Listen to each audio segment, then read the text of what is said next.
Yep, it's still January. I hate my life.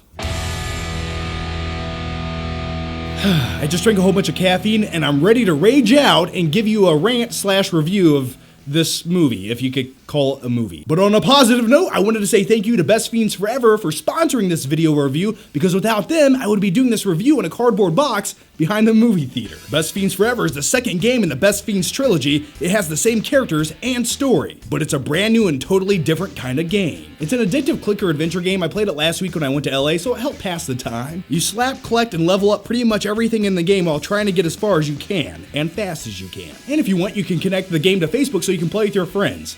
I don't have any friends, so I play by myself. The new Ice Queen event launching February 3rd unlocks rewards that will only be available for 2 weeks. And if you guys want to, you can download Best Fiends Forever completely free. I'll put the links down below. Check it out, it's a good time. That way you can go up against the Ice Queen. Don't get scared now. Now going into this movie, I didn't expect much. I can turn my mind off when I watch big bloated action movies. I don't have a problem with that, as long as they're somewhat competent and entertaining. And I'm somewhat of a fan of Milla Jovovich. I buy into her being this beautiful badass up on the big screen fighting in the post-apocalyptic wastelands. And before I continue on, let me say this. I'm aware that there's some diehard fans of this franchise. That's awesome. I'm glad that you're able to like these movies. And in all fairness, I somewhat enjoyed the 2004 Resident Evil Apocalypse movie. It's a terrible movie, but I found glimmers of entertainment throughout. It had Mike Epps in it.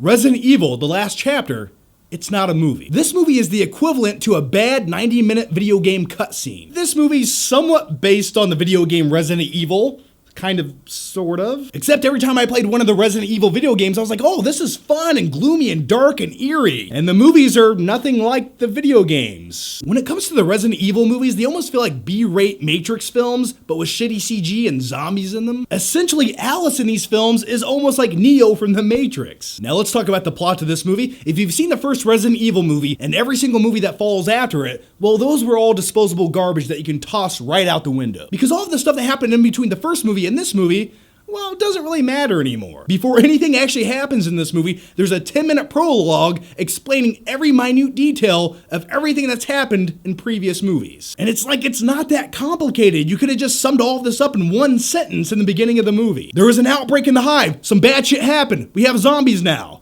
Go. To quickly sum up the plot, they find out that there is a cure, but the cure is in the hive and they must return where they originally started in the first movie. And then from there, it becomes the most convoluted, discombobulated story you could ever imagine. That's not even my biggest problem with this movie. I'm okay with a stupid, big, dumb plot. I can buy into that. Is there cool action? Is there cool technical aspects? Did they do some really interesting camera work? Well, no, they didn't do any of those things. Now, from a technical filmmaking standpoint, this is one of the worst films I think I've seen in a movie theater in a very long time. Ugh, the editing in this film is awful. They have these action sequences, but every time something ensues during an action scene, the camera zooms in as close as it can possibly get to where you can't even see what's happening and you don't know where you're at. It's almost like a strobe light going off in your face. I had to turn away because I felt like it was going to induce a seizure. For example, a character in this film can't even throw a punch without the camera angle switching 27 times. There's 87 different cuts, and then it goes into slow motion for no reason whatsoever. Throughout this movie, there's no build-up or pacing in between scenes to actually explain what's happening to you as a viewer or get you excited or maybe get you a little pumped up for what these characters are about to do. There'll be one scene of a character driving a car, all of a sudden she flips out of the car, things blow up, and she's in another action sequence, and then before that action sequence even ends, she's in another scene where she's talking to somebody, and you're like, how did we get there? The best way to describe this movie is it just feels like a series of bad action sequences for 90 minutes. And throughout all of that, there's no substance, there's no buildup, it's terribly paced, terribly edited, and let's talk about the CG effects in this movie. This movie was made in 2016, so explain to me why the special effects look like they're from 1997. In one of the first action scenes in the film, Alice gets in a Humvee and pretty much fights a flying dragon. And the effects on this flying dragon thing, it almost looked like one of those things you can download on YouTube that has the green screen included, where you can just overlay it on one of your videos. Now this movie is directed by Paul W.S. Anderson, who directed one of my favorite video game movies of all time, Mortal Kombat. I love that movie. And that video game movie was made in the mid-1990s. I can understand the bad CG, but there's something about Paul W.S. Anderson's style. He's almost stuck in the mid-1990s because every movie he's ever made since then, it looks the same and feels the same and it has the same level of CG in it. When it comes to Paul W.S. Anderson, He makes Michael Bay look like Alfred Hitchcock. And my conspiracy theory for this is he thinks this is his style. Like stylistically, this is what he wants. He wants movies to look like big budgeted B-rate movies that should go straight to Netflix. What else can I tell you about this movie? Oh yeah, the tone of this movie is all over the place. It almost feels like a little 9-year-old boy had 87 different ideas and he wanted to cram all those ideas into one movie. That's what Resident Evil The Last Chapter feels like. Now let me dive into some depth and give you some substance. By the way, this isn't a spoiler. It's one scene that happens in the movie. It doesn't matter whatsoever. It's not a spoiler. I just need to talk about this because without this, well, I am nothing. This movie is nothing. Don't see this movie. So everything I'm about to say doesn't matter anyway. It's just more shit for you to know before you don't go to see this movie.